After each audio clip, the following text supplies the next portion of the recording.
Okay, people, um, you know that I wasn't born in a technological century. Okay, at least I don't think I was. I'm sorry for all the feedback noise, the echo that we had, all that was going on. In just a few minutes, I'm going to turn over the chair to Hanoch Young. And many of you are familiar with Hanoch. Hanoch is a tour guide in Israel and moved there in 2009. Yeah, September 9th. 8th. 8th. You changed the date. I did change the date. All right, September 8th. I've got a few prayer requests before we start, and then I'm going to show some. We have some new models of the temple. I'm going to show them, and then turn it over to Hanoch. I'd like to ask for prayer for several people. Let's go ahead and start with Grayson Jeffords. And Grayson was here about a week ago, 2 weeks ago. And many of you saw he and his wife, Lisa, and Grayson was operated on for colon cancer, and they were not able to get all of the tumor, but he's gone through radiation and he's gone through a mild chemotherapy. Please be praying for him, okay? Please be praying for him. Also, Brad Gaskill, and we I think mentioned about Brad last week. He had just massive amount of tests that were done, and he's got a neurological problem. He has extreme headaches for 6 months now almost, and he had double vision, and he's been getting pretty much a hospital runaround. But they got to a doctor that did numerous tests on him, and they're supposed to get these tests back, I think, on the 30th. Okay, so let's pray for him. Also, Nick Scarpinato. Nick has developed a problem to where he can barely walk, and a lot of pain in his back and his legs. So that you would be praying for him. And I also want to ask for prayer for Donna Sitson, who's having abdominal surgery on February 13th. This is to find a possible leak in her colon, but she's got a serious infection, and they're going to also take out her gallbladder at that time. So if y'all be praying for her. Now, I'm going to go ahead and move into this on. You won't be saved, no. They're all right. They won't be in the. Okay, then whatever. Okay. We have some new models. And these are the models. Okay. Now, I've got both the models up here. I'm only going to show one of them. But this is the way they're shipped. And this is a new contraption that Victor Schultz came up with that protects the really delicate area. We have a real problem when we ship them. The 4 light posts that are in the Ezrat Nashim, the court of the women. But let me hand this to Debbie, and if you can put that out of the way, honey. And I'm going to show this one, which is already opened up. This is amazing because it operates, and I'm probably going to do this wrong right now. It operates as a stand where Victor will have to tell me how to do this. Well, I have to figure out the science of it, okay? Is there anything to grab on the back of it? No. But at any rate, it makes it where it will stand up. Let me turn it around and then you can see to where that you can exhibit it. Okay, so I'll work that out, but let me show you. As you can see, these have color on them, and the color really helps. I'm going to pull some pieces out, and if you are teaching or studying, this really will aid. Okay, so let's look inside. This is going to be east, this is going to be south, this is west, this is north, okay? And so on our southeastern corner building, you can see looking down, there are the benches for the Sanhedrin Gedaliah, okay, the great Sanhedrin. Can you enlarge it? Sure, I can enlarge it. Okay, so you've got where the Sanhedrin Gedaliah sits. This is the Kior. Okay, now coming out, you have the altar, and there are 3 fires on top of the altar, and they're each a different size. That is not just a mistake of the printer. That's the way they were. This fire is the one that the animals burned on. This is for coals, for inside. This is a fire that is there permanently. In the middle, you have what is called the tepuach. That's the ashes. Okay, so here you have where you can actually see this is the slaughter area. And you might wonder, when you read the Mishnah, it doesn't talk about a roof on it. We have that from the temple scroll, but you have to have a way to be able to move the animals. And so they, from one table to another table, from the rings where they're slaughtered and so forth.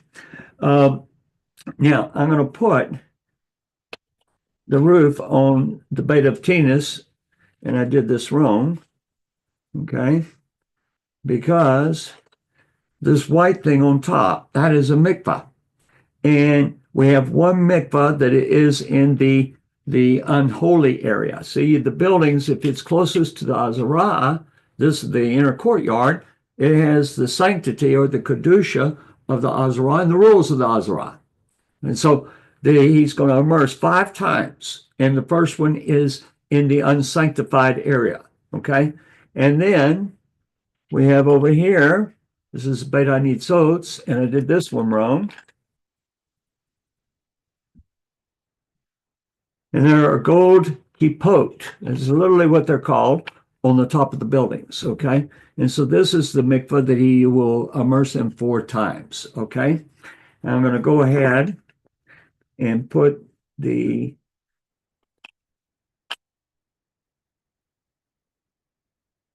all right.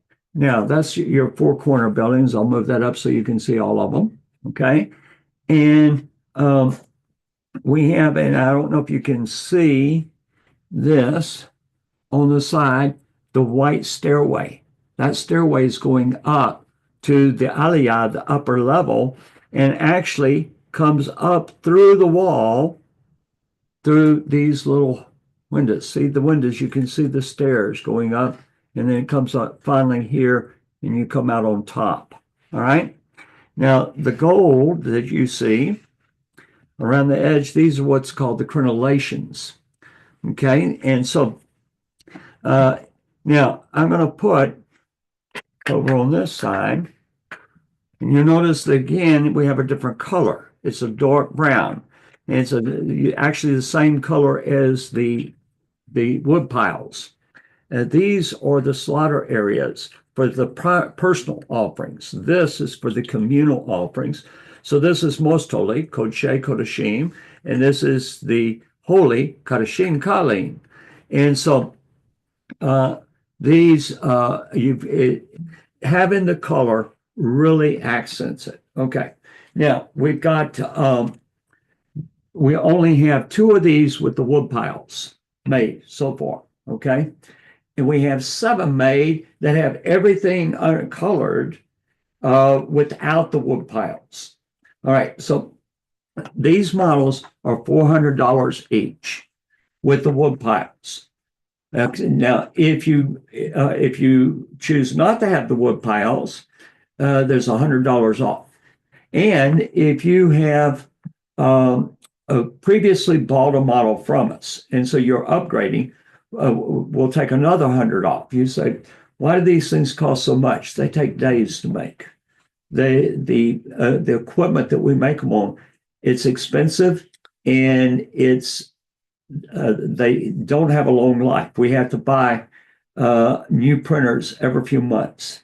And so at any rate, this is a show it real quick where you can see it around all the different sides.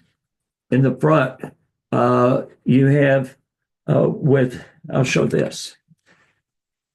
This is where the Sanhedrin Ketanah sits. This is where the ashes of the Paradama.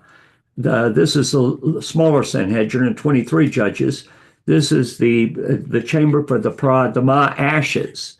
And there are windows, as described in the Talmud, on the front of the thing so that the people could see the ashes inside. But if you are a serious student of the temple, and also if you are one that wants to share and teach, these models are such a big improvement. Now, right now, we can't afford the larger models, the larger machines to print bigger models. But hopefully that will come shortly. We'll have those available. I'm going to go ahead and you can go to JerusalemTempleStudy.com, and there are pictures there. You can make an order if you like. And I'll, with one last word, I will turn this chair over to Hanoch. And listen, people, you might be seeing, oh, there's peace all over in Israel. Okay. The war is about to activate once again with Hezbollah. It's not a matter of maybe it'll happen, it's about to happen. Okay. Secondly, Judea, Samaria, Jenin, Shechem, these are all hot spots. And there's a lot of fighting that is coming. And praise God for the hostages that have been released. But they're still hostages.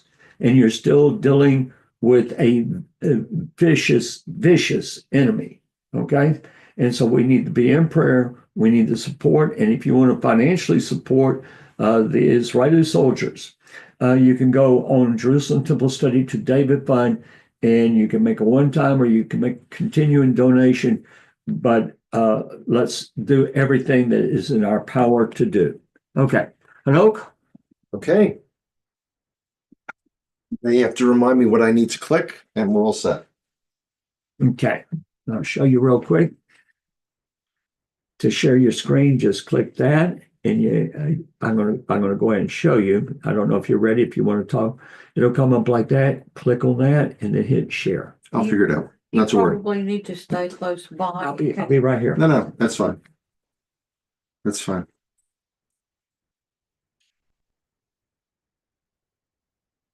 Hey everybody. Yeah, back in the US. Already what a long strange trip it's been. Snow in North Carolina, ice in South Carolina. Hey, we have internet. Yeah, and we have internet. We didn't have internet earlier today. Lots to cover tonight. What's interesting about this particular presentation is that, first of all, it's been revised 4 times since I began. I returned home in August. And literally within a week of returning back to Israel, I purchased my airline tickets with El Al to return in January. I got here on the 13th. It's a good thing that I did because the availability of seats has gotten less and less, and the price is astronomical. As it is, it's already beyond anything that I had ever experienced in all the years of flying from Israel to the US. Put that aside for a moment. I radically changed the presentation in September when we devastated Hezbollah. I changed it again massively in December when Assad fell. And the Iranians had attacked us. We attacked back, wiped out most of their air defenses. And at a certain point, you just have to say, you know what? This presentation is what it is. It's a snapshot in time, and let's move forward. At the same time, people were saying to me, Hanoch, you're always encouraging us to be more activist, to do more, to be more involved. Can you share a little bit about yourself and your background so we can better understand where this is coming from? Because people have been following the at least weekly, if not more than once a week, Minute on the Mount that I do with my friends from High on the Har. We're up on the Temple Mount. We're actively and openly saying tefillot prayers. But you know what? That's enough of a preliminary talk. So strangely enough, I'll be sharing more personal details than I ever have before. If you like that kind of, I think y'all call it testimony, then you're going to enjoy this tremendously. If not, well, just bear with me. Lots of things here. We're going to figure out how to share here. Okay, we've got this, and we've got this, and then we've got share. That's what they can see. Right. That's okay. Perfect. Wonderful. You can't see what they can see. I got it. Okay. See, you have to understand, folks, we are living in the era of what we perceive to be called in Aramaic, Atchalta de Geula, the beginning, the first flowering of our redemption. So one of the miracles of our era is that although Joe is excusing that he's not a tech guy, he's technologically teaching me. So this is, it's an amazing world. It's miracle after miracle. It's a crisis. Joe describes it as a crisis. I leave it to you to decide. Okay, so what are Israel's next steps? The graphic that you see of the butterfly, it's got, it's symbolic of up to October 6th, 2023. Many of the communities in Otef Aza, the Gaza envelope, had people that were actively involved in humanitarian efforts for the residents of Gaza. And you'll notice I refer to them as residents of Gaza, Gazans, Arabs of Gaza. There is no such thing called Palestinians because there's never been a Palestine. The flag that you see, by the way, just a quick reminder, I'll probably cover this a little later as well, just to reiterate the point, that is the Jordanian flag minus the star. Yasser Arafat, 1964, that's all it was, created something, he was an Egyptian, by the way, something called the Palestine Liberation Organization. He was in the employ of the KGB and created this flag, and instantly, all of a sudden, you had several thousand years of quote-unquote Palestinian history. So you had these Jews from communities around Gaza who would meet people from Gaza, take them to hospitals in Israel, and really thought that, soon we'd all be sitting down singing Kumbaya. October 7th, 6:30 in the morning, that all changed. That was a long-term ceasefire that did not hold, obviously. I'm looking here for the little, Joe, I need to bother you for 1 second. I'm looking for the Okay, I see it. No, I see it here. Okay, stop share. Then we've got, hang on, folks. Okay, where are all of my slides though? What? Where are all of my slides? Because Oh, all I see is the first one. okay. Uh, are you have what's been shared? That's now, but okay, do you know what? Okay, look, you scroll down. Okay. Whoa. Okay. Okay. Okay. So we got to stop share here.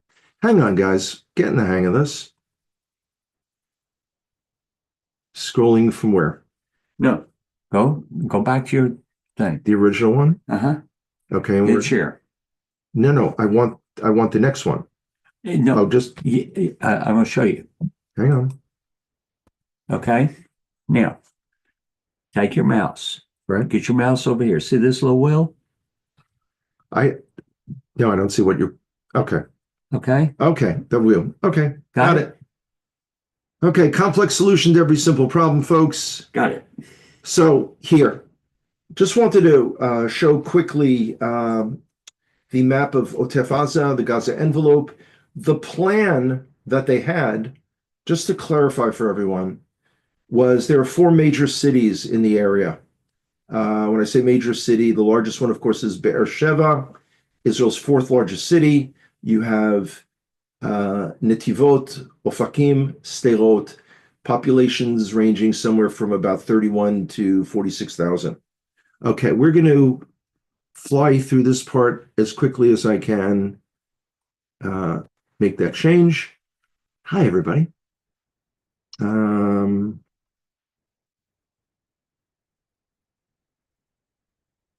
Okay. Okay. So here we have a map, and again, I apologize for this map that says Israel and the occupied territories. We tour guides, of course, are not working. In fact, between the war and COVID beforehand, out of the last 60 months, 60, the last 5 years, we guides have been able to work for a year and a half, only 18 months. So one day when I'm flush in shekels and dollars, I will go ahead and hire someone that will create maps for me without any of this. But you'll notice here, let me see if I Stop think you sharing can for a second. stop share for a second. Okay. All right, now share. I want to make sure that you're getting, okay, share. And choose this one. Okay, Okay. and share. Is it not coming up? It was coming up as the model. Oh, that's very bad. Sorry about that, guys. It's hard for a kid who grew up in the Bronx to be able to handle more than one thing at a time. So you'll notice here at the very bottom below Hebron, that's Hari Hebron. You don't see the topographical features that this was a mountain range, but it was, and the plan was that Hamas from the Hebron area was going to come down, join the Hamas terrorists from Gaza, and take over. Here, the next map on the side, just want to point out where I'm pointing right now, that's Modi'in. That's where I live, midway between Tel Aviv and Jerusalem. Modi'in, of course, the home of the Maccabees. We're going to keep going here and get to the next slide momentarily.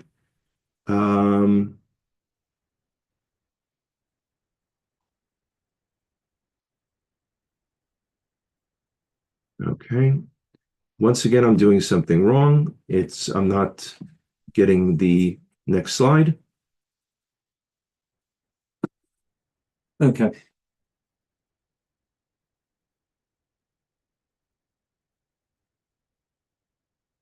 Okay. There you go. Okay, perfect. All right.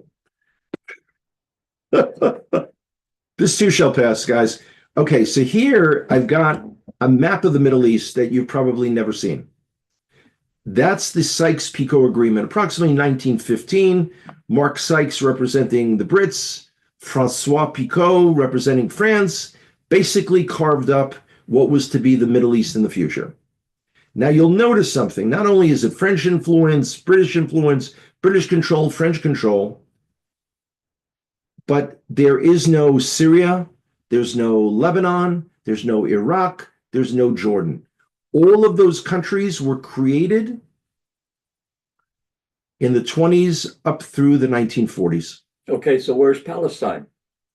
Okay, we're going to get to where's Palestine in a little while, but just a little thing here. And it's interesting sometimes. Well, do you know what? Let's keep moving here because we've got a lot to cover tonight. Okay, so we go there. No. I think I did much better with this last time, Joe. You'll get it. Okay. Here. We had an amazing thing occur in December. Amazing thing in modern history. Assad, the dictator of Syria, falls, flees to Moscow. Israel, as you may have heard, anyone who's ever been on the Golan Heights has been to that area on Har Bental, Mount Bental, near the Kofi Annan coffee shop. And they've seen the UN observers sitting there doing nothing, flirting with the young women, and they're overlooking a buffer zone between Israel and Syria. As soon as Assad fell, to prevent the various and numerous jihadist factions from coming right up to our border, Israel went and seized that little tiny buffer area right near Quneitra. Now, when I included this slide in the presentation, afterwards I thought about it and I said, we probably don't need it. Until in the last week, 2 different people have asked me, they've said, so let me understand this. So Israel now controls all of Syria, right? Now, where we would even get the manpower to do it, I was astounded. No, Syria is a huge country, many times larger than Israel or Lebanon. We'll see it on a map shortly. Israel only controls a very small area. One of the hardest things as a guide that I find is when I'm dealing with people and I can't understand what it is that they can't understand, because then there's no other way for me to describe things. So how someone can think that we now control all of Syria, I have no idea. I have no idea what people are reading or thinking, but it's a little bit of a concern. Okay, we're going to just keep flying here because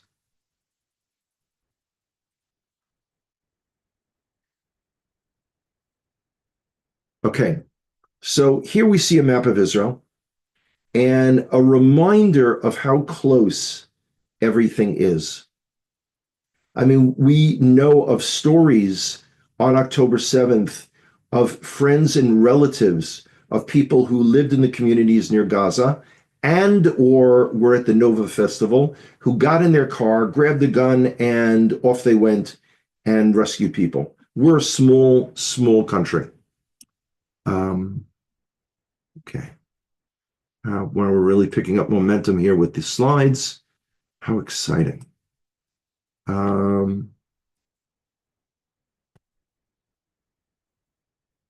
Okay. Syria falls. Syria had the most intensive array of anti-aircraft missiles of any of the Arab countries in the Middle East. They had all the different Russian surface-to-air missiles. In fact, a few years ago, they knocked one of our F-16s out of the sky. So the fact that all of a sudden was this opportunity that Israel seized immediately to wipe out as much of the offensive and defensive weaponry that Syria had, chemical weapons factories, etc. But for Israel to be able to strike Iran, you see the flight path on this slide. That's really, really important. Now we're able to fly over Syria, Iraq, which did not have significant anti-aircraft, and then be able to hit Iran. Will we hit Iran? Listen, Israel is cursed with a prime minister who is indecisive. So we have a window of opportunity now that continues to close.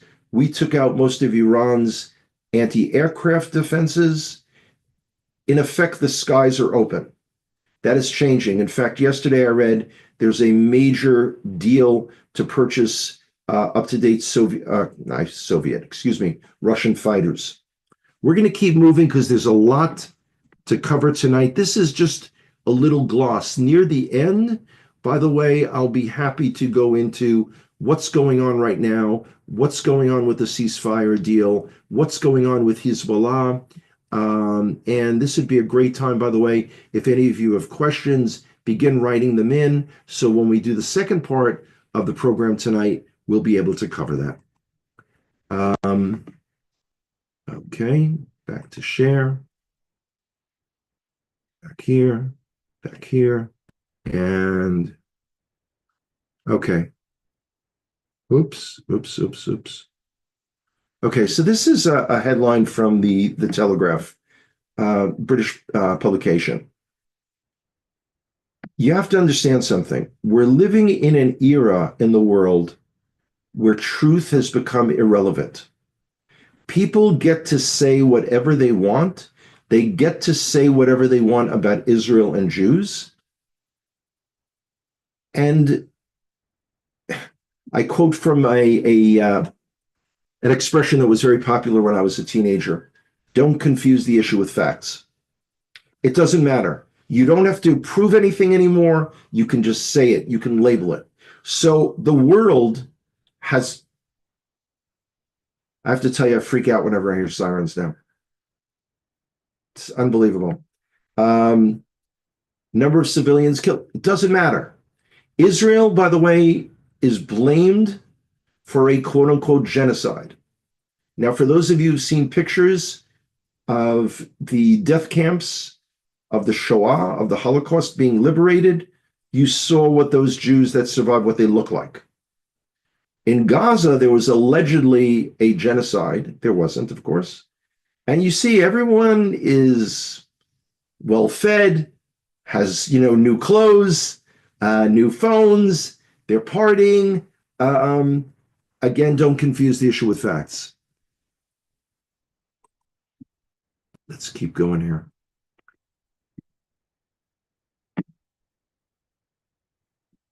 Boy, I'm really getting this down. So Hamas lies about who died, how they died, how many died, but it doesn't matter. They've got the United Nations, they've got the International Criminal Court, and they've got most of the world. A recent survey within the last 2 weeks showed that 50% of American adults harbor anti-Semitic views. They hate Jews. It's America. We're not talking about Europe. We're not talking about England.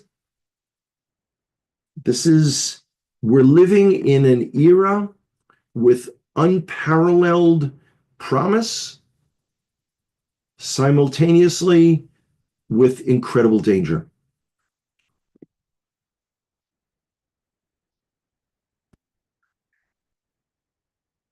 It always looks so, when I watch Joe do this, it always looks so much easier. And he's moving, Okay. This is one of my favorite shots. These are our guys. As soon as Assad fell and fled the country, went up and took control of the Syrian side of Mount Hermon, the highest spot in the area, which views not only Syria, not only northern Israel, but Lebanon as well. In a few moments, we'll show a map just reminding people of who's where and what within Israel, within the Middle East, and what the issues are. Israel is, and I want to pause here for a second because there were too many people even in Israel, who, when this occurred, right away started talking about, well, this is greater Israel. We are now expanding our borders from the Nile to the Euphrates. Guys, you got to stop using drugs. Seriously. That is absolutely ridiculous. Israel is doing things like this strictly out of security. No one is saying we need to be in southern Lebanon because that's part of the Nile to the Euphrates. In the same way, no one is saying we need to be permanently in Gaza because that's part of the biblical promise. That's not the way the world works right now. You need to understand something. So let's keep going.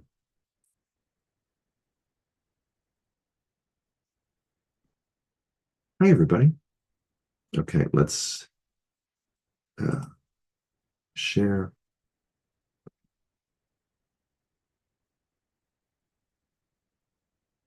Okay, so here's that promised map of the Middle East.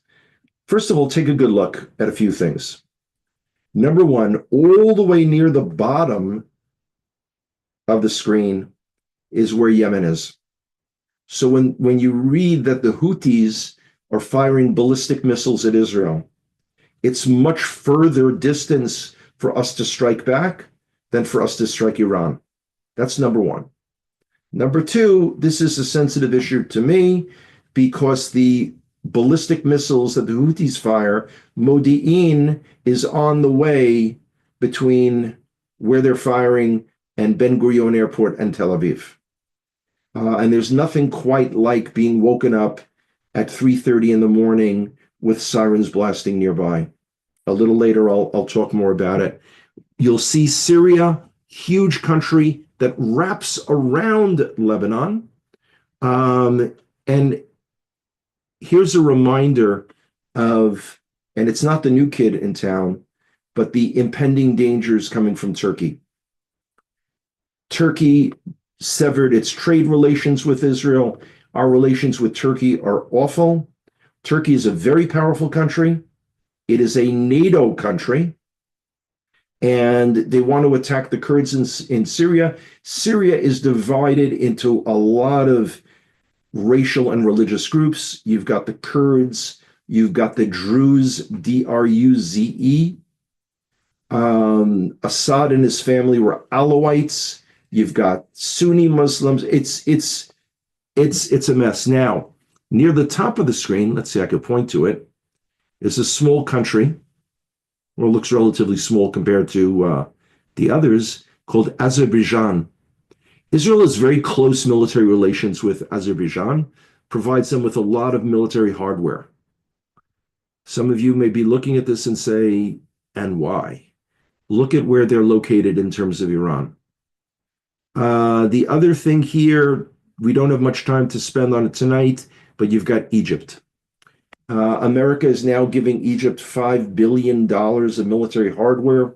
They already have American weapons. They already have F-16s. Egypt is a powerful country. And the question you need to ask yourself is, they have such a powerful military. Who do they perceive to be their enemy? Egypt has no enemies. Although when there are military drills, they drill about a war with Israel. So that's something to keep in the back of your mind. Not a great situation coming down the road for us. Okay, let's keep going here. This is just the easy background stuff, guys.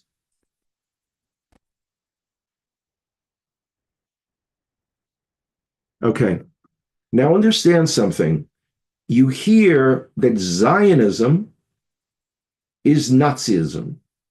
You hear this now throughout the world. It's an astounding thing. Just to reiterate, Zionism means the land of Israel belongs to the people of Israel.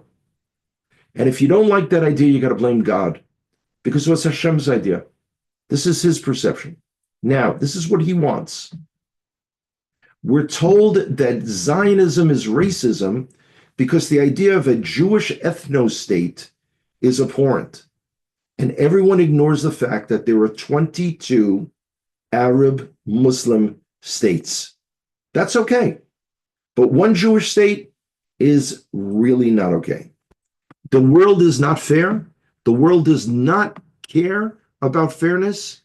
And here we are, International Holocaust Remembrance Day.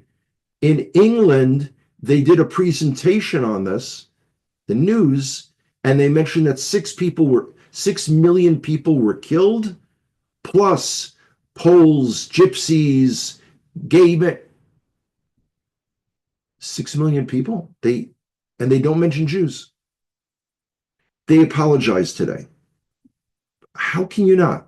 What was that? This is British news. British news.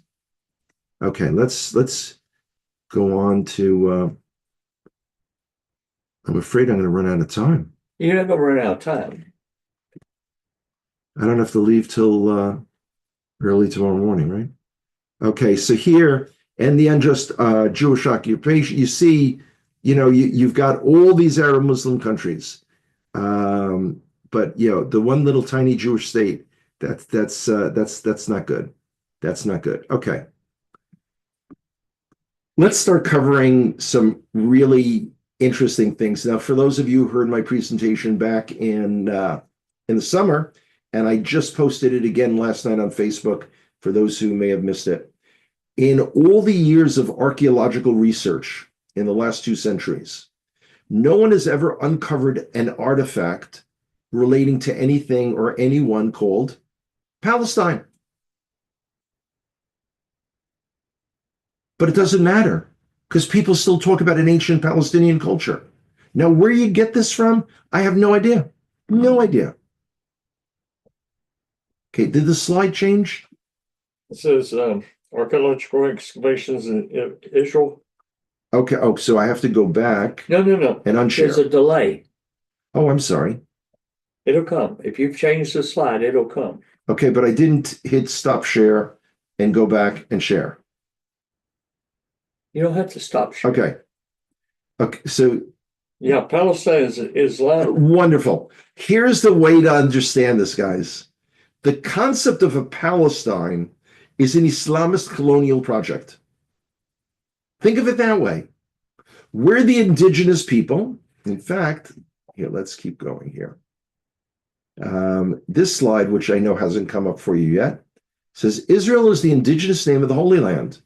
Palestine is the name given to it by colonizers. The Romans, after the Bar Kokhba rebellion in the year 135, said, we're going to eradicate the mention of any of these Judeans. Again, remember, Jews come from Judea. And we are going to name it after the Philistines, the arch enemy. It's the colonialism has become one of the woke terminologies. Let's keep going, guys. Palestine is a term invented by white European colonialists, just reiterating it. Understand where the term comes from, and understand there's nothing about, liberating an oppressed people. Prior to 1964, there was no concept of this, alleged return to Palestine. And in the same way, understand that the Hamas invasion of Israel almost 16 months ago had nothing to do with land. You hear terminologies like open air prison. Gaza was not ever an open air prison. There were nice beaches, there were lovely hotels. It wasn't a squalid refugee camp, but that doesn't fit in with the narrative of the evil Jews. Know the difference. We are the indigenous people of the land of Israel. Think about it. I'll give you an example. I don't know how many of our listeners tonight have ever read the Quran. It's not a fun read, by the way. 43 times in the Quran, Israel is mentioned. 9 times in the Quran, Jews are mentioned. And again, remember, Islam was formed in 622. That's the Common Era, 622. So we're talking about approximately 550 years after the temple is destroyed. close to 600 years from the time that it's believed that Yeshua, Jesus, was killed. Okay, there's a large gap here of time. Isn't it fascinating, though, that Palestine is never mentioned once in the Quran? Not once. There's no Palestine. There's no Palestinians. Never mentioned once in the Quran.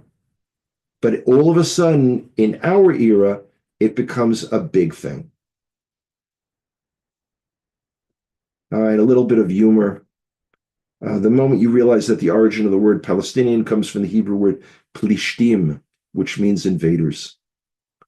Philistines in Hebrew is plishtim, pleshet, invaders. And don't think that the Arabs who call themselves Palestinians today have any connection to the ancient Philistines. They don't. This was a Roman invention.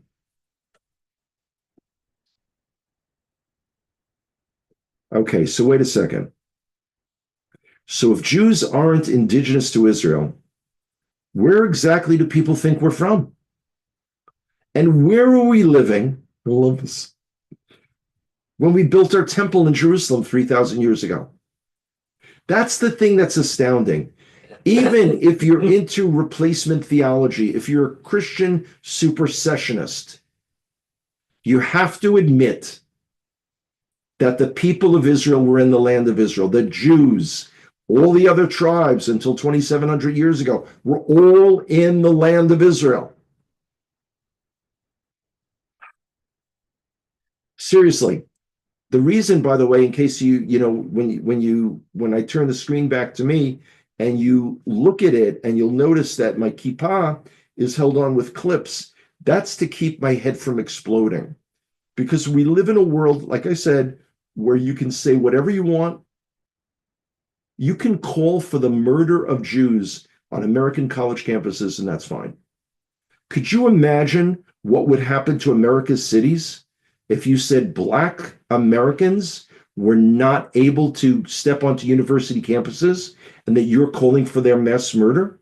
You're calling for their genocide? You're calling for them to be wiped off the face of the earth?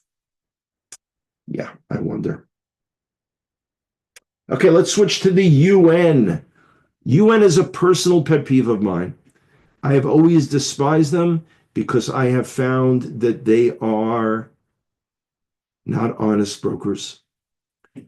Most of the terrorists in Gaza were under the employ of UNRWA, a United Nations refugee agency strictly for Arab refugees. And it is the only case in the world where you have people who have a refugee status who are not refugees. You have well-to-do businessmen, or you have the model Bella Hadid, or but they're considered refugees. It's astounding. So let's take a look here at the chart. So there were 40 UN resolutions since 2003. 40 UN resolutions on Syria, 28 on North Korea, 22 on Sudan, 21 on Iran, and 4 on Cuba. Same time period, 404 resolutions against Israel.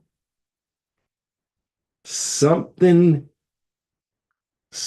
rotten in the state of Denmark. Okay, a reminder, things that don't exist. Bigfoot, fairies, unicorns, and Palestine. No such thing as Palestine. I have to tell you, at demonstrations in the 1970s, we would be chanting 2468, Israel is a Jewish state. 3579, there's no such thing as Palestine. That was 50 years ago. The world doesn't see it that way. The world doesn't see anything anyway. And the world, the European Union, they just want to live another day. They open their doors, and here you have an invasion, and they're Islamist countries. Now, in America, last time I was here, I spoke about the call for an intifada revolution. Here in America, you have a grand example of it. You had New Orleans a number of weeks ago.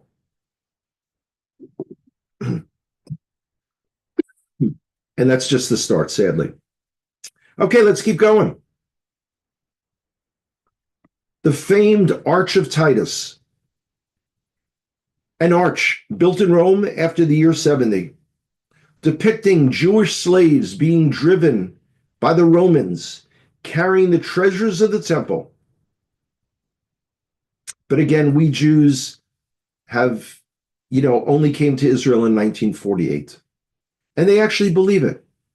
American university students are truly the useful idiots of our generation. Okay, the dates are a little off here. This meme is several years old. But again, the idea, the Dome of the Rock, Kippat HaSela, was built between the years 691 692, built on top of where the temple stood and will stand again. But people seem to think that somehow it's always been a Muslim place, a Muslim country, and we have no right. In the eyes of the world, we Jews have no right to live. Okay. In a few weeks, I'm going to Virginia.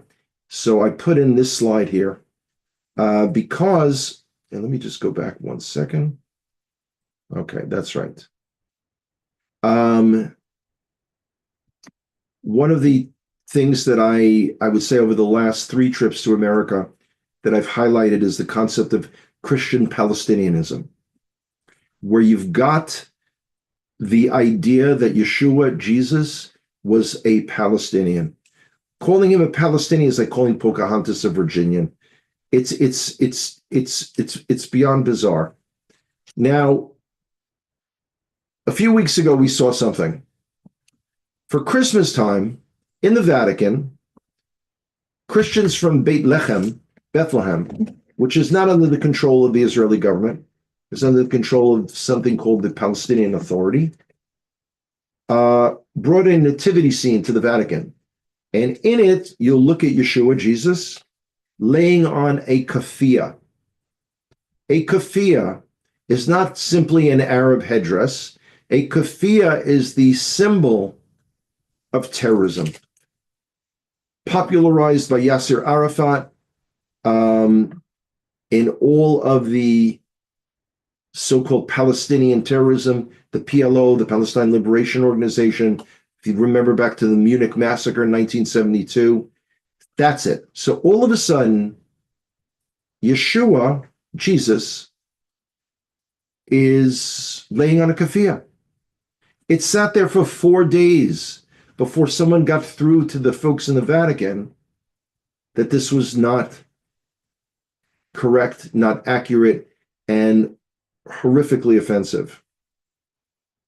Now, I'm going to wait for this to post here. Or actually, I'll read it, and then I'm going to switch the camera around. Billions of people around the globe. This is right before Christmas. I posted this on Facebook. Billions of people around the globe are about to celebrate the birthday of a Jewish man born in Bethlehem 2,000 years ago, but they don't think that Jews lived here before 1948. There's an amazing level of cognitive dissonance.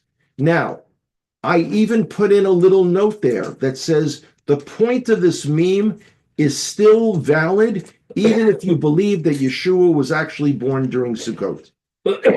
When he was born is irrelevant to the fact that as a Jew, and actually, since he was born in Bethlehem, I guess the American government, or at least the previous administration, would consider him a settler. Okay. How are we doing on time? We're fine. We're fine. Okay. If you want to take a break, you can. Nah. But can I interject something really quick? Sure. Joe knows whenever I run up the stairs quickly, it's because I either have to correct him on something or I want to interject something. Okay. You were talking a while ago about the kafia, Yeah. the manger scene with the kafia. Yep. I am old enough, I'm ashamed to say, that I remember Yasser Arafat Yeah. always wearing the kafia. But what I also remember seeing him on the news talking about how he always draped it so that it would be in the shape of Israel. Now, what he was trying to say is he wanted the whole thing. Yeah. So when people are seeing that kafia, you mentioned it's not just a headdress. No.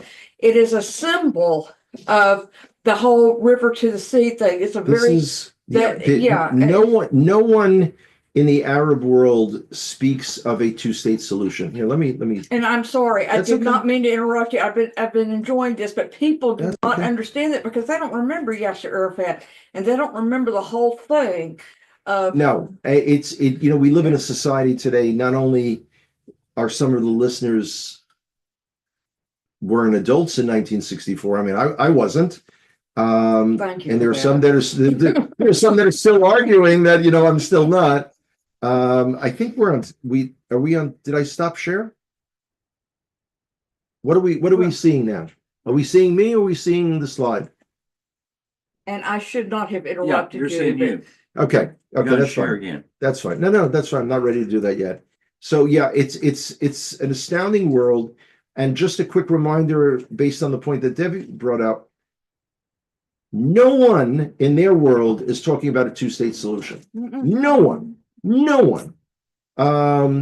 It's the whole thing. Okay, we're going to keep moving, guys. And again, I am That's sorry. okay. Not a problem. You got me excited. All I can say is I got excited. Okay. Now, here's a quick thing on the Houthis, because most people never heard of the Houthis. So they have these banners, the way countries have flags, stars and stripes, etc.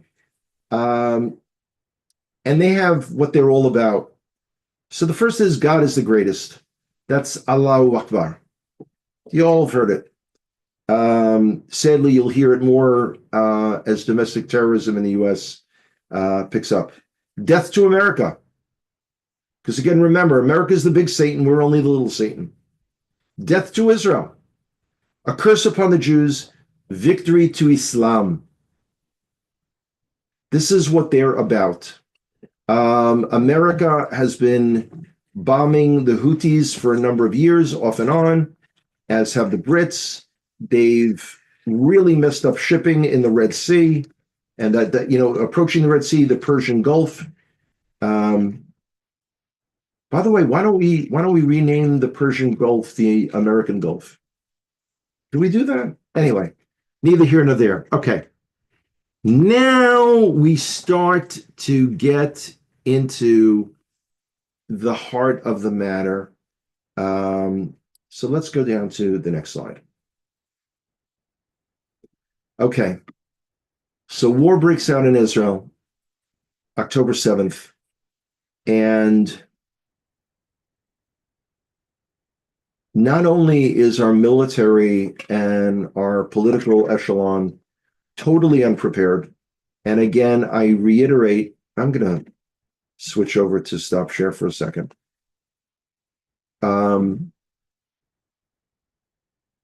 Not only were our intelligence services unable to really make a fair, trying to choose my words carefully here, analysis of the situation, but the arrogance, the disbelief, the feeling that allowing Qatar to send suitcases full of cash to Hamas would deter them and everything would be fine. Many people have questioned why it took over 3 weeks for Israel to put boots on the ground in Gaza. And it wasn't just because of American pressure, although there was American pressure. Remember, we were threatened, don't enter Rafah, don't do this, don't do that. We had no contingency plans. An old buddy of mine years ago, who was a lieutenant colonel in the Pentagon, told me that it was the job of people, there were different desks, different people, different responsibilities. People, as he put it, whose job it was to plan an American invasion of a friendly foreign country. Prepare for every contingency. You'll have to update the plans. Israel had no plans. It was astounding, which is why I am so glad that our chief of staff is finally stepping down. He should have stepped down over a year ago. I wish our senior political leadership would have the dignity and the honesty to do the same. I remind everyone that Golda Meir, when she was prime minister, after the Yom Kippur War, which is now our second greatest disaster nationally, and since the rebirth of modern Israel, Golda Meir was not indicted by the Agranat Commission looking into the war. She was not considered responsible or at fault, but she had the dignity and the responsibility as the national leader to step down, and she did. So at the beginnings of the war, everything was going crazy. And then all of a sudden I noticed on Facebook, let's get to the slide. There was this group, and it's called Sword of Iron. Now understand something. What we call this war is Chovot Barzel, swords of iron. Very importantly, and this will come into the latter part of our presentation tonight, to the jihadists, this is called the El Aqsa flood. What they describe as this is all about El Aqsa. Now, when they say El Aqsa, they don't just mean that dark-colored dome mosque on the Temple Mount, the El Aqsa Mosque. They refer to the entire Temple Mount as El Aqsa. Now, I see this site, Sword of Iron, Do Good, Israel Volunteer Opportunities. And it's run by a woman by the name of Yocheved Kim Ruttenberg.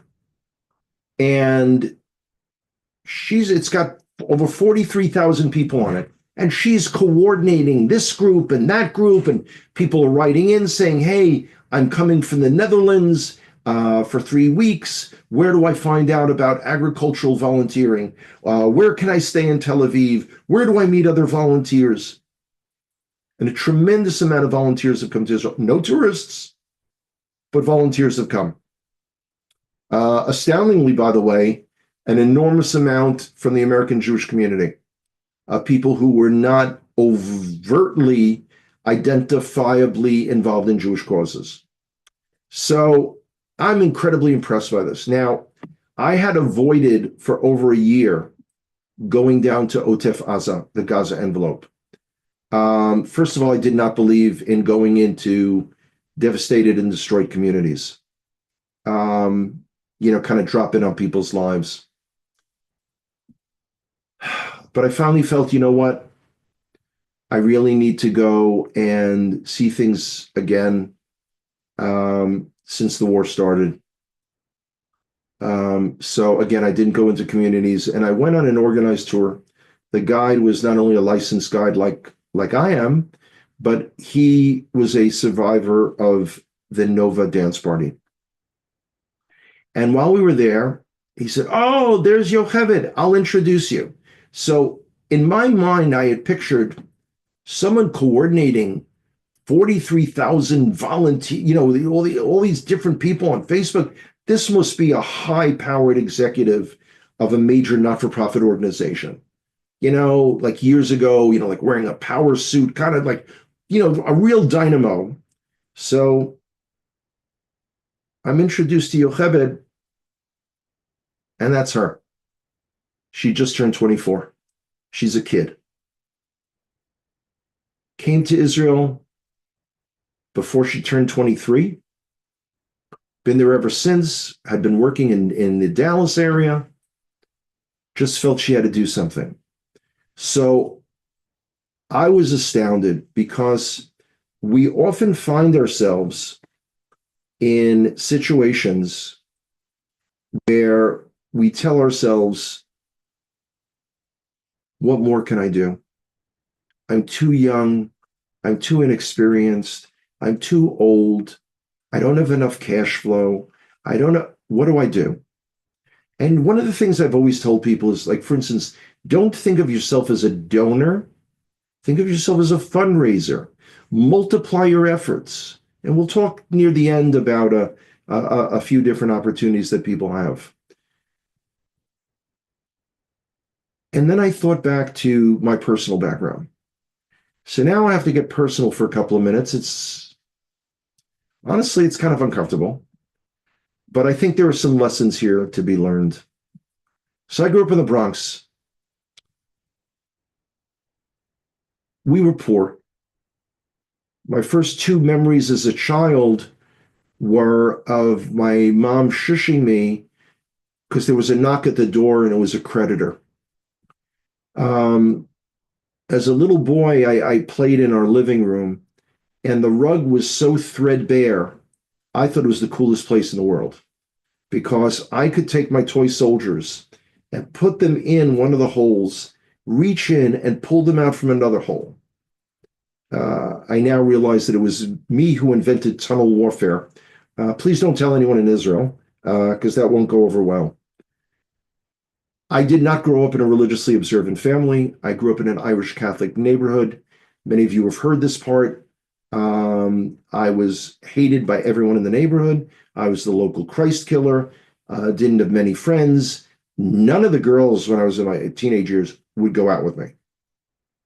I could tell you all kinds of anecdotes, but we'll save that for another time. Maybe over ice cream. Ideally in Israel. Come to Israel, I'll tell you all my stories. So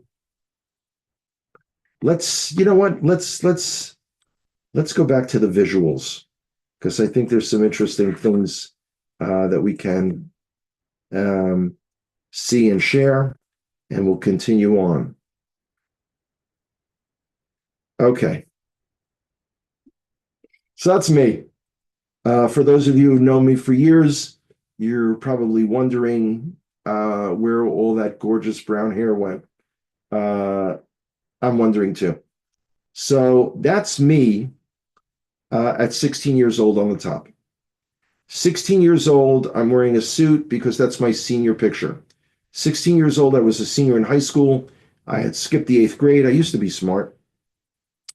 And yeah, by the way, all the patterns on the shirt, the jacket, the tie, yeah, forget it. The other picture next to it, white shirt, even more hair, was taken a little later that year, my passport photo, because I had a husband and wife teacher, Blossom and Josh Wiesen, who were the matrachim, the supervisors for a Jewish youth tour to Israel every year through the Board of Jewish Education. They were not going that year when I was a senior, but they arranged for myself and 3 of my classmates to get scholarships. So 7 weeks in Israel, including airfare, and it cost my parents only $250, which was the absolute max. If it would have been $260, I couldn't have gone. Seriously, money was that tight. My high school was an all-boy high school. Dewood Clinton High School in the Bronx, 7,200 guys on triple session. You can look at the gorgeous neighborhood that I lived in the bottom photo, influence of Shaft. But I wasn't really involved in anything Jewish. I was looking forward to the fall right after that trip to Israel to start college. I was a chronic underachiever at the time. So college for me was Lehman College in the Bronx, simply because it was a 10-minute walk from where I lived with my family. But I had no dreams, no visions, there was nothing driving me. I don't want to say there was no reason for living, because you're a teenager. So here it is. I go to Israel and I come back. My parents are waiting at the airport for me, JFK. And I remember my dad asking me, so do you want to live in Israel? And my response was, no, I don't. No, I don't. I was 17 years old, and very frankly, I just wanted a girlfriend. I mean, really, be very open with you. The idea that there was something like, to drive me in life really hadn't hit me. But a few weeks later, just about a month after college started, the Yom Kippur War broke out in Israel. Totally changed everything. And I couldn't shake the images in my head of all the young men and women that I had seen in Israel, imagining them all being killed in action. Now, the 70s, when I grew up, was a time where every ethnic, racial, and religious group was involved in some kind of militant or activist faction, and even us crazy Jews. So I got involved with two groups, Beitar and the Jewish Defense League, the JDL. Let's switch gears for 1 second. So that's me at 16 and a half, going into 17. Let's go here, and okay. I don't know if we can see that image yet. Joe, am I on the right screen? Okay, it says Israel volunteer opportunities do good. No, that was several minutes ago. Well, I had to go take care of something. Oh, I'm sorry.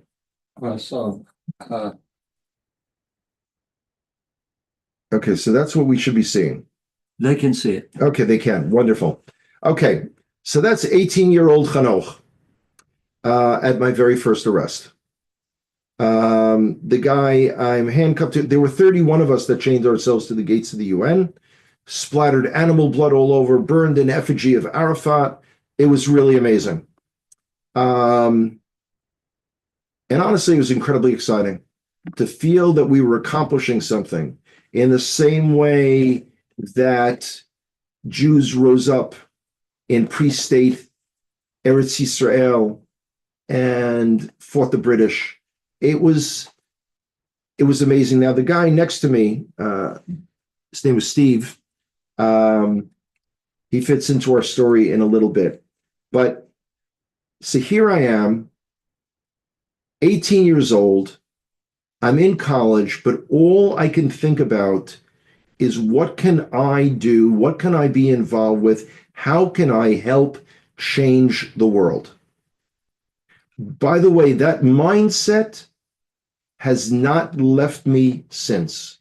It was in that time frame that I became religiously observant, began studying, began being involved, but it was always going from one demonstration to the next, one political action to the next, one plan after the other, and there was no time for anything else. I did not have a social life.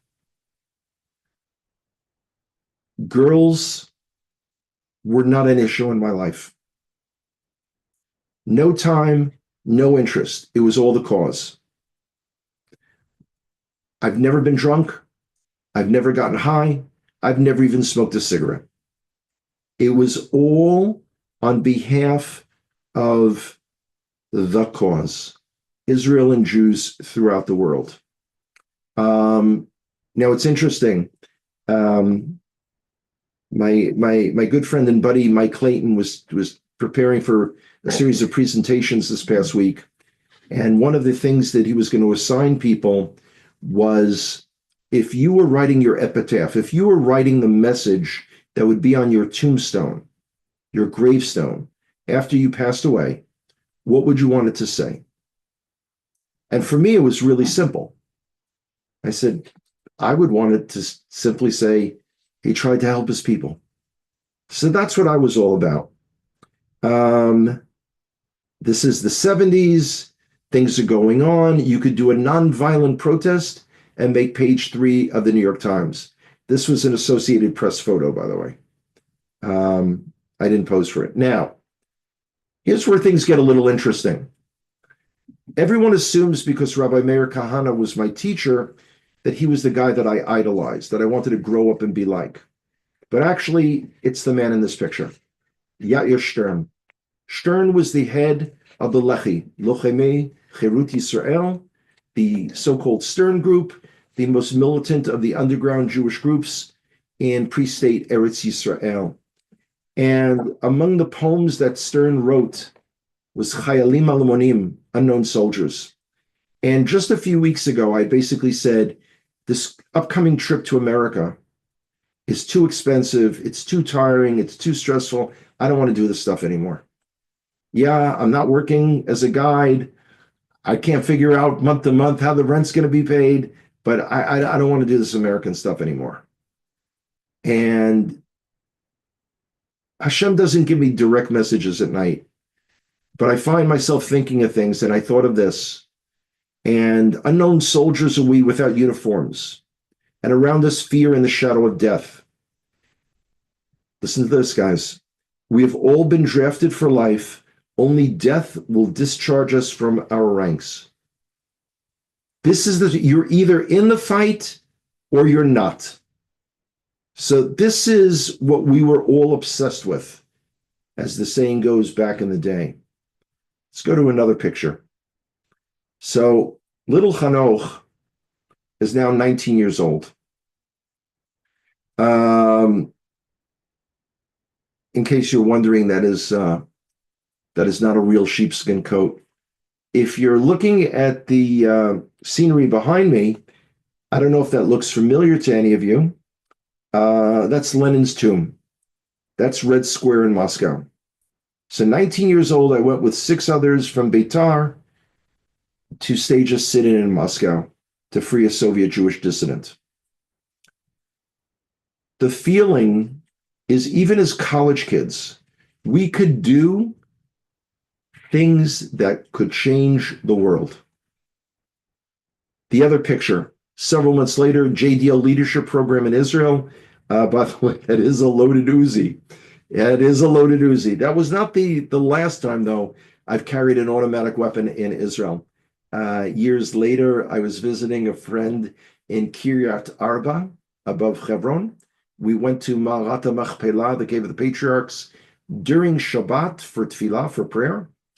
And walking up, he said, listen, he had a Kalashnikov, an AK-47. And he locked and loaded it and then handed it to me. And he said, if the Arabs start stoning us, it would be better if you fired, because you're not a citizen. I wasn't at that time. And you'll get away with it. So that's, kind of amazing. So that was the height of activism. So some of you may be wondering and saying, okay, so how many more years did you continue this way? It actually wasn't much longer, because what happened was activism changed. 3 people in our circles within JDL were arrested after several pipe bombs went off, after a shooting through the door of the Soviet residence in Riverdale in the Bronx, and they were sentenced to federal prison. Rabbi Kahana had made Aliyah in, I believe it was 1971. Him not being in New York full-time. Make a long story short, activism dwindled away. So I was like, I had no anchor. College was over. You begin working, but within my soul, there was always the fire of doing stuff. Now, of course, I wanted to go on Aliyah. I wanted to move to Israel. But in the words of the great Talmudic sage, John Lennon, life's what happens while you're busy making other plans. But the goal was always to get to Israel, because things had to change. The world had to change. The Jewish people had to rise, not just from the ashes of the Shoah, not just from the horrific Islamic persecution that caused 1.5 million Jews to flee with barely the clothes on their back from Muslim Arab countries, but the state of Israel. Things had to change. So let's go back to this picture here, and then we'll move on to the next.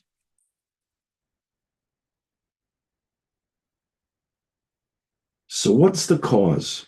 what is the one thing that I or any of us could be involved with that could change the course of human history? It's the rebuilding of the temple, the Beit HaMikdash. There is no one single thing that can upturn the entire world on its head. Again, remember, to the Muslims, the horrific war that they plunged us into was all about Al-Aqsa.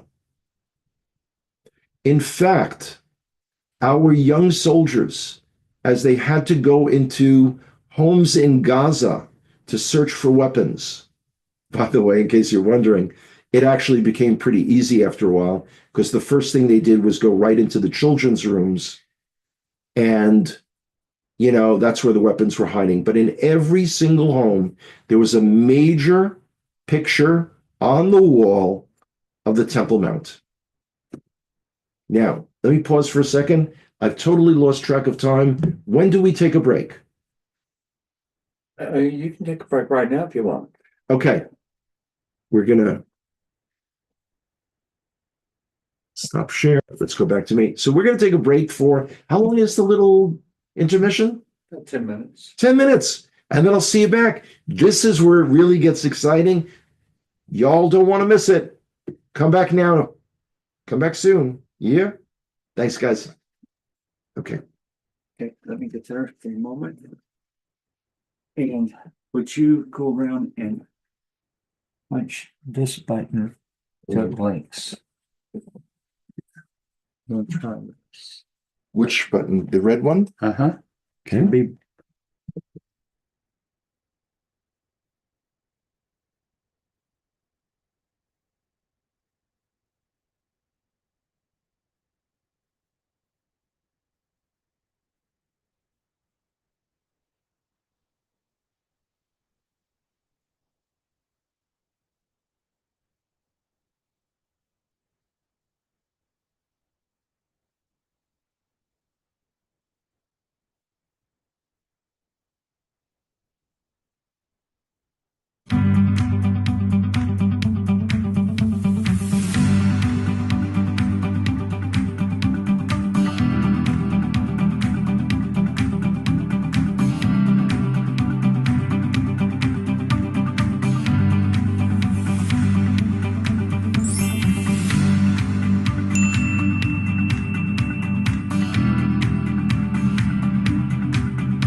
You're on. Okay, so we're back.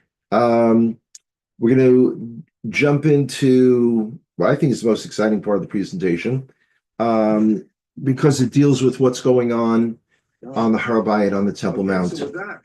Oh, Matt, we're going to talk about the temple in this house. Into what I think is the most exciting part of the presentation, because it deals with what's going on the Har Bayit on the Temple Mount. Okay, it's doing it again. Oh, Matt, we're going to talk about the temple in this house. Because it deals with what's going on the Har Bayit on the Temple Mount. Okay, it's doing it again. Okay. That should do it. Okay. Scott Bale. Well, that was a kind of an odd experience of talking and then hearing myself immediately afterwards. Okay. So before we pick up where we left off, and again, the ultimate goals of what it is that we're trying to accomplish on the Har Bayit on the Temple Mount. I do have to pause for a quick second. This is the only broadcast that I do. And as you probably could tell, not only is it a little difficult for me to keep switching things back and forth, but I'm not used to sitting down when I present, share, and teach. So forgive me for that. Wait a second. It's coming in? Okay.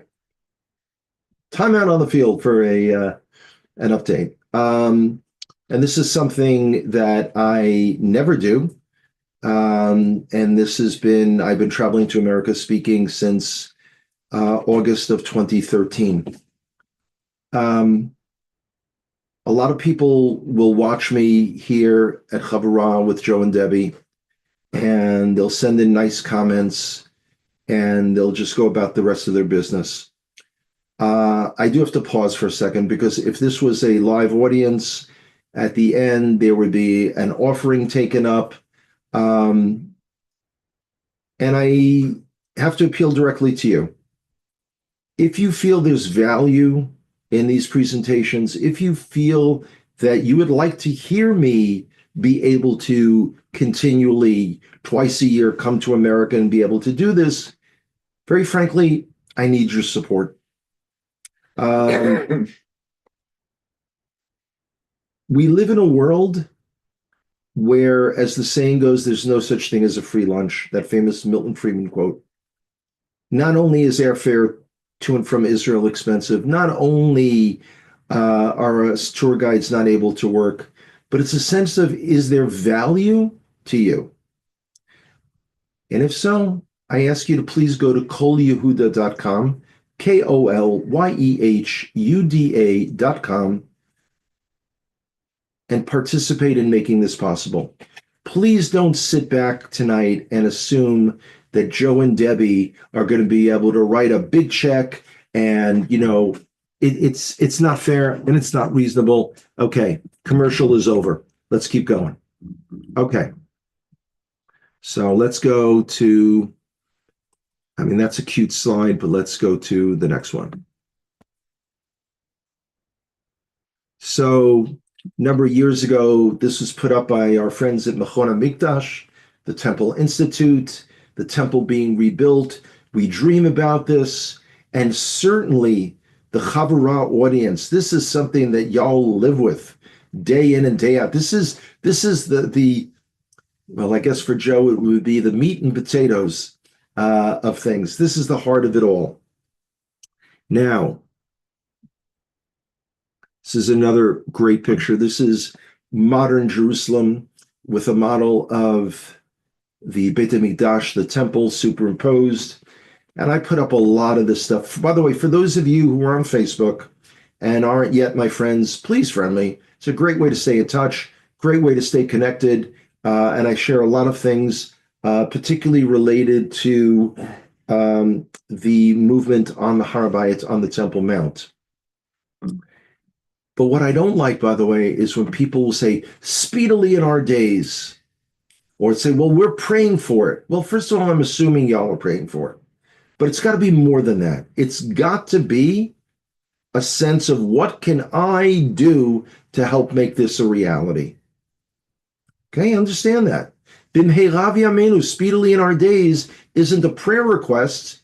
It's more a sense of I'm involved, I'm in. Can I say something? Sure, Joe. I posted up coldyehuda.com in the Yes. chat, but the spell checker 2 times in a row changed it to corinyehuda.com. No. At the bottom text for me, there's 3 in a row. It has Kol, Kol. Yehuda. Yeah, but if I put the Yehuda in, it's going to change it to Korin Yehuda. Okay. So you just got to put the two together. Yeah, I have. Okay. Let's keep rolling, guys. Okay. So you may remember when I was here in the summer, I had that logo on the shirt that I was wearing.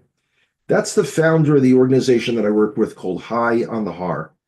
High on the Har. Har being mountain.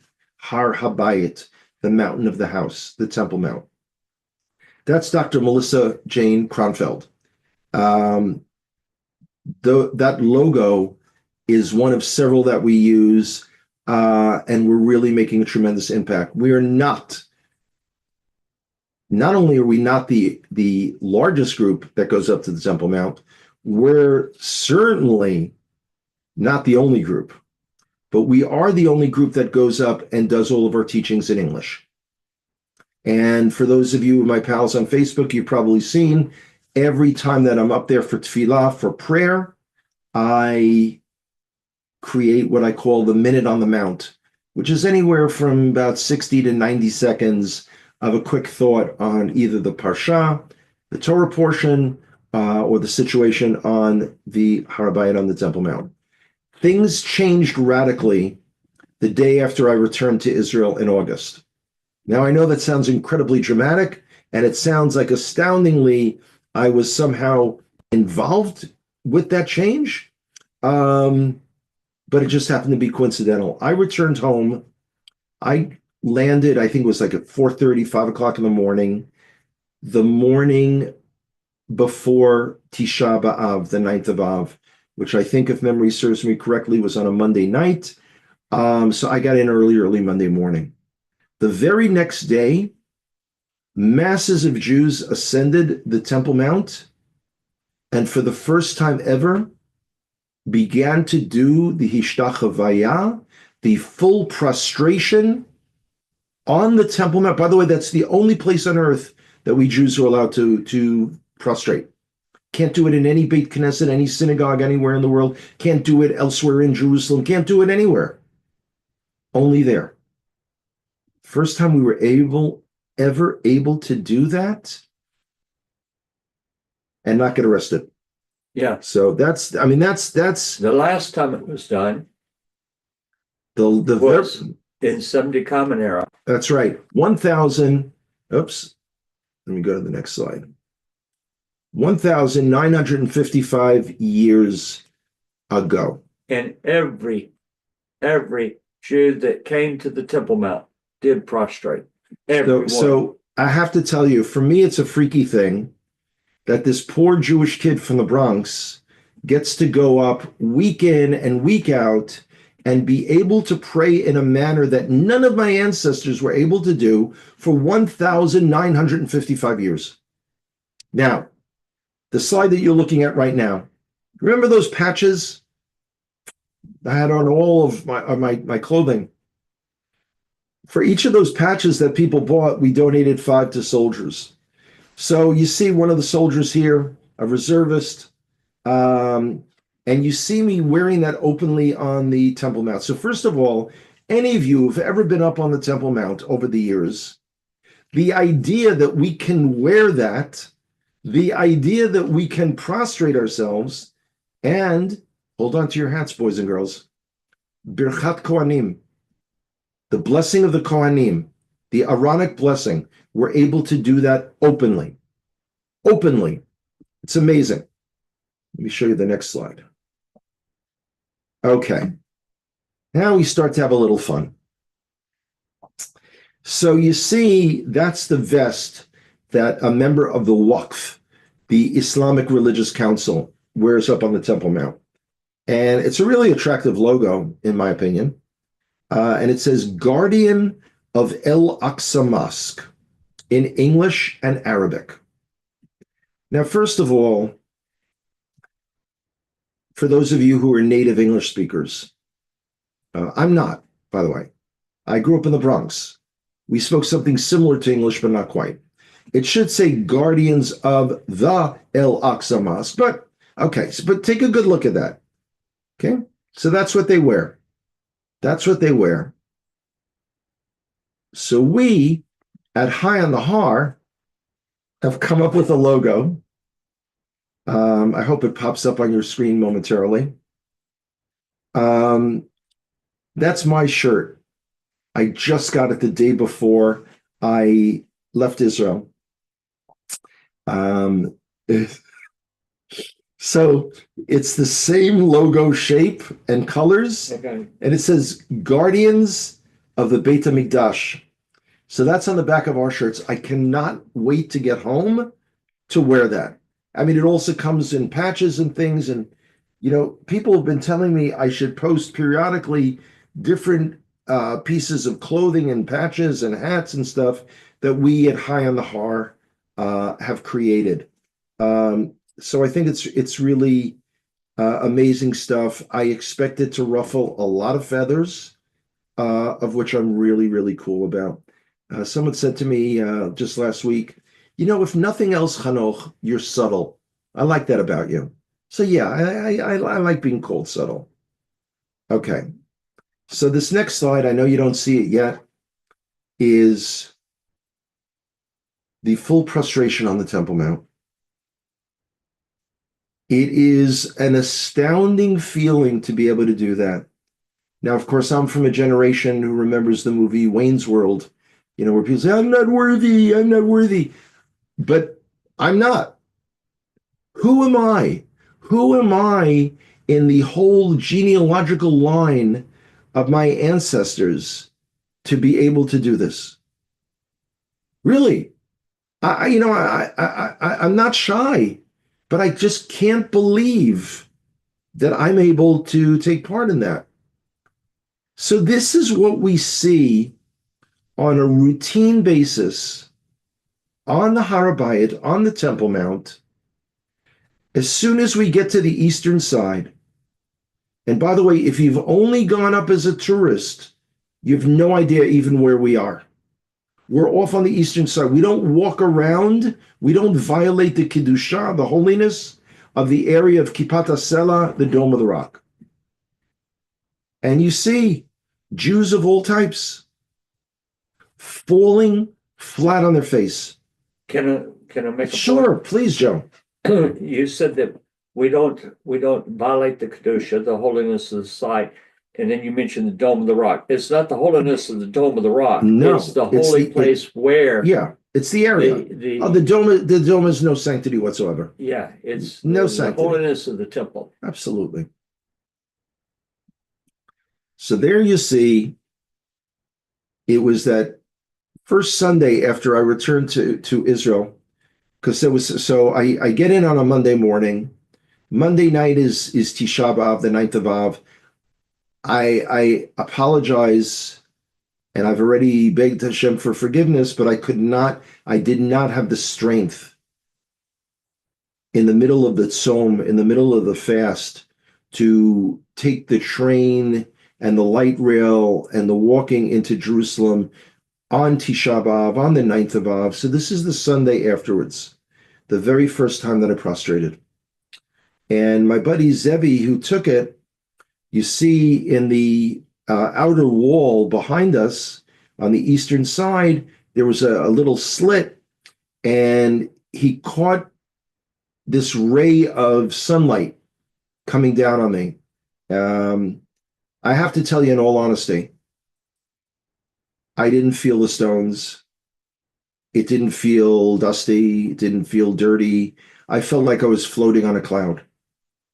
Actually, where I am in this picture, the police no longer let us prostrate there, but only on the side, because right there, the Waqf, the Islamic Council, film us.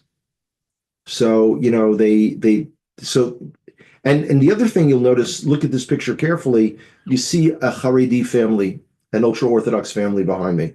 Yeah, you'll notice that they like to dress many of their kids in the same striped colors. It's kind of weird. They're not prostrating, pardon me, but we do have ultra-Orthodox Jews routinely going up to the Temple Mount. It's kind of amazing. Let me ask. Can I ask a couple of questions? Sure. We're gonna switch to my face. Okay. Hi. When you before people started going up and really praying, before you were going up and praying, how many Jewish visitors would you say Over the course of a year?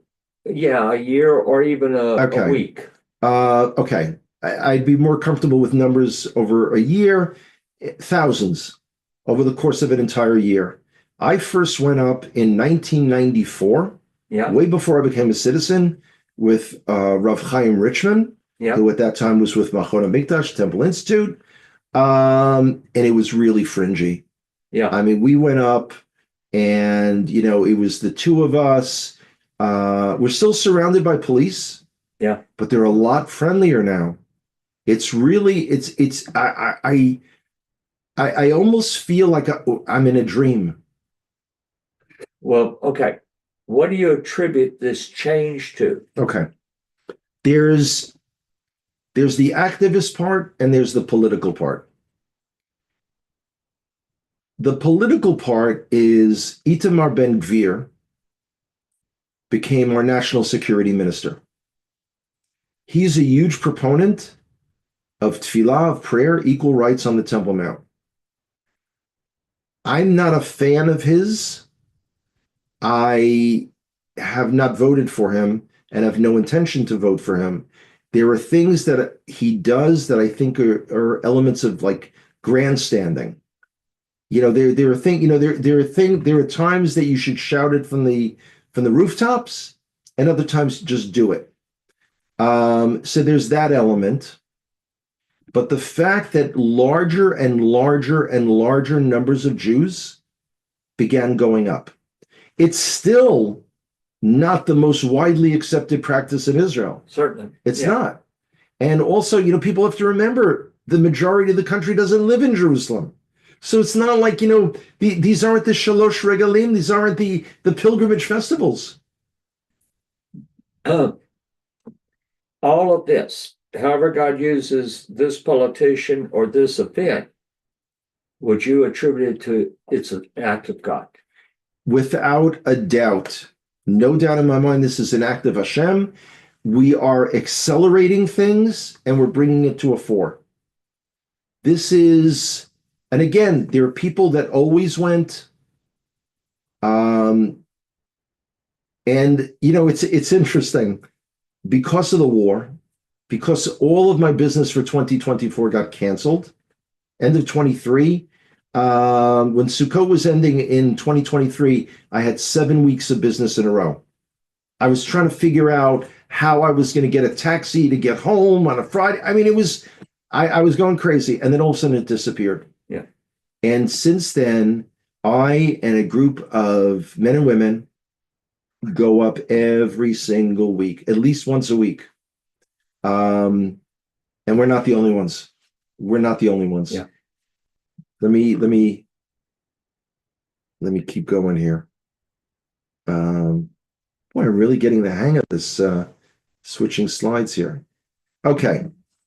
So I want to stall briefly. Joe, let me know when the picture comes up.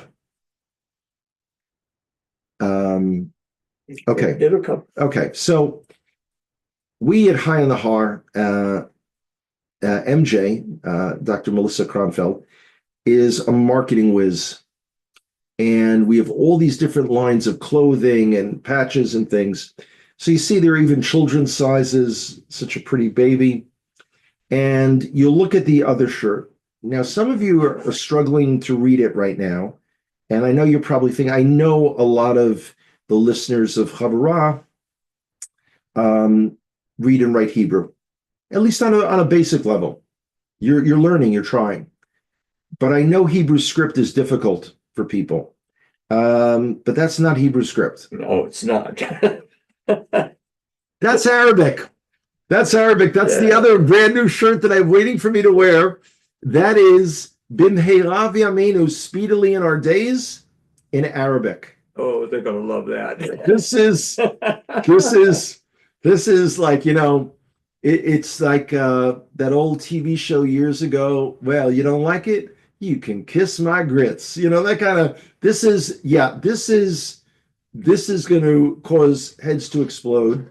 And by the way, the Arabic is absolutely accurate because it was written by Druze policemen from the Temple Mount for us.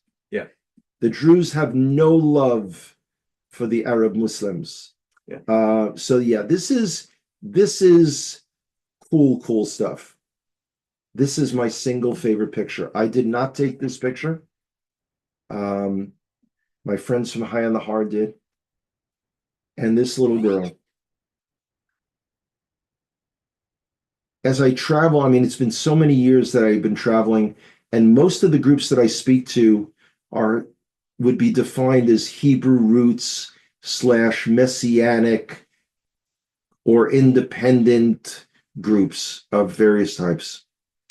And they all tell me how difficult it is to have their children involved in, as they describe it, their walk. And there's nothing more valuable and important than making sure that you're modeling the right behaviors. And we live at the most challenging time in history. Now, I mentioned earlier how the residents of Gaza had these pictures of the Temple Mount. So we at High on the Har are creating artwork as well as photo pictures, which will be available soon, so we can have that up. Now, of course, I may have told you this. There was an event, High on the Har had an event. An artist was doing sketches, and I won the raffle for this picture of the temple, drawing of the temple. And they said to me, Hanoch, that's so cool. You'll be like the first among us to have a picture of the temple in your apartment. I didn't have the heart to tell them that that was the 7th one that I have, which also doesn't include the model. That as everyone here involved with Joe and Debbie and Hatikva Ministries knows, it is not simply something to sit and, if you wish upon a star. No, you gotta study, you gotta do things to make it happen. Okay. We've wished for the temple, we've prayed for the temple, I'm kind of sick of it. It's a time for action. It's a time for commitment. It's, like I remember people, online saying, gee, Joe, I would love to attend your temple conference, but, I'm going to become a coach of kids' little league and I need to practice my batting swingers. Stop making excuses. Get involved, get in the game. Because the ultimate goal is this line from Yechezkel, and I will place my sanctuary in their midst forever.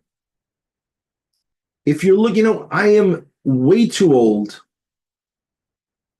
to volunteer for the IDF. I went on Aliyah too late in life to even be thought of to be involved. So as I rip my soul apart, what can I do at this time to help our people the most? And this is why when it's rainy, and it's cold and the weather's miserable and the police are in a bad mood. We're out there, we're continually pushing the edge of the envelope. The patches, the shirts, the events, the pictures, this is just the beginning. This is just scratching the surface. So what can we do? Okay, I'm going to switch over to the camera again. Okay, let me check the time. Are we out of time? Almost. It's just about 9 o'clock. Wow. You take about 10 or 15 more. Okay, few quick. Yeah, I have no way of seeing if people are writing questions or not, but you probably want to know about the hostage deal. It's a horrific deal. Of course, our humanity, our compassion were going to be used against us. How could we possibly turn our backs and let the men, women, and children that were taken hostage be tortured, raped, persecuted, and killed? On the other hand, we're releasing terrorists with real blood on their hands. Our Shin Bet, our security services have already surveyed, and they found that 82% of terrorists released in previous exchanges have immediately returned to terrorism. When we freed Gilad Shalit a number of years ago, Yahya Sinwar, the mastermind of these horrific attacks in October 2023, was released. We also operated on his brain cancer in the hospital, and it's just so the fear is how many thousands of Jews are going to die because of this deal. For those of you who are sitting around and wondering, I constantly am critical of the leadership of our Prime Minister, Benjamin Netanyahu. He is indecisive. He does not lead the country, and he has been prime minister for over 17 years. As we say in Hebrew, די כבר. Enough already. Enough already. Thank God our chief of staff is stepping down. Better late than never. A lot of changes in Israel. Hezbollah is already violating the ceasefire. The Lebanese army that is working with the Americans, the Brits, and the French have been tipping off Hezbollah to where Israel is looking for weapons. They move them. This is a yet another disaster in the making. After the 42 days of the ceasefire with Hamas, no clue what and if this next stage is going to be. And understand something. Biden was the architect of this deal, but it was Trump that pushed it through. And when I speak about Trump, please understand, I am not commenting at all on Trump as a domestic president. I only look at it as an Israeli. I am totally uninvolved in domestic issues in the US. I don't live here. I haven't lived here for almost 15 and a half years. I have no skin in the game. So that's a big issue. So we've got a lot of issues in Israel that we're dealing with. And by the way, Delta says they're returning to Israel as of April 1st. Hopefully, everyone has been saving in their little Israel funds to be able to come back. We're looking forward to seeing you. Joe, are there any questions that have come in, or are we able to tell? No, there's been very good comments coming in. Okay. Well, thank you for the good comments, folks. People are enjoying the message that you've been given. Okay. And I don't know if people have been following the comments, but as soon as this is finished, I got to get where I can see. Okay, as soon as this is finished, the live video, Spanish subtitles will be added to it. Really? And so this is first night that we're doing this. Wow. And so Gabriel's working on that, Okay. and everything. So Okay, so a message directly to Gabriel. Please remember, Hanoch does not have a K at the end. Okay? Hanoch, por favor. Okay? And if I had known in advance that you wanted me to do this simultaneously English, Spanish, I would have done it. Seriously. Edgar prepared me to do this entire presentation in Spanish. Next time, just let me know. Or not. okay. Well, it's fantastic. Fantastic. Guys, it's been a pleasure. With Hashem's help, I will be coming back to the States somewhere in the June, July-ish time frame. I made a conscious decision to not go to any of my northern states this trip because of the weather. So no Kentucky sites, no Ohio sites, no Iowa sites, no Colorado sites. So, of course, I got hit with snow and ice in North and South Carolina. I miss the snow here in Texas, literally by days. And even my dear friends in Derrida, Louisiana, got hit by snow. So it's a crazy world. It's a strange world. I'm always looking for new and additional places to go and speak and teach and share messages. I'm a lot more exciting when I'm not sitting down. Trust me on that one. May Hashem bless you. May He strengthen you. May He guide you in the focus that you need to be able to continue doing what you do. Thank you in advance for your support, your encouragement, and your material assistance.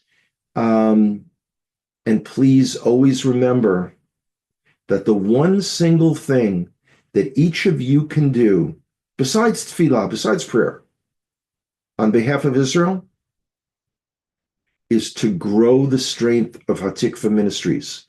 Support Joe and Debbie.